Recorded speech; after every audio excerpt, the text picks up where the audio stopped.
पालकमंत्री गुलाबराव पाटील यांनी बच्चू कडूंना थेट आव्हान दिलंय। पाळधीला येऊन दाखव, मी दाखवतोच असं चॅलेंज पाटलांनी कडूंना दिलंय। यापूर्वी गुलाबराव पाटलांच्या पाळधीमधील निवासस्थानी आंदोलनाचा इशारा कडूंनी एका कार्यक्रमात दिला होता। यावरच आंदोलन करण्यासाठी दुसऱ्यांना पाठवण्यापेक्षा हिम्मत असेल तर स्वतः येऊन दाखवा असं आव्हान गुलाबराव पाटलांनी बच्चू कडूंना दिलंय। त्याला माहिती होतं 28 तारखेला हे डिक्लेअर करणार आहे आपण कृषी अधिकारी आणि कलेक्टरच्या मीटिंगमध्ये। तर त्यांनी तो मूर्छा बरोबर त्याच टायमाला काढला। म्हणजे कसं आड्याचं बस दंडंचं मुडणं। अरे बाबा उन्मेष दादा, तू 5 वर्ष खासदार होता, ती बोंब पडली तुझी रे, कुठे चाला नाही बाबा तू।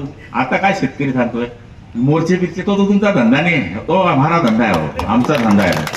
आम्ही शिंगाडे काढत 10-20 लोक आहेत का हो। बच्चू भाऊ म्हणले की गुलाबराव पाटलाच्या घरी मोर्चाकडे तू येणार काका, पाहिजे इथं देख तू ही जाव एक सगळा गाव मा। आता बच्चू कडू बिचारे ते आता फिरतायत, महाराष्ट्रभर दौरे करतायत, त्याचं कामच आहे ते। आता त्यांना वेळच वेळ आहे सगळा। ते अजून काय बोलतील, घरात दुसरं असं वक्तव्य देखील त्यांनी केलेलं आहे। ते बोलत असतात, माझे चांगले मित्र आहेत, पण ते नेहमी असे मोठे मोठे विधान करत असतात।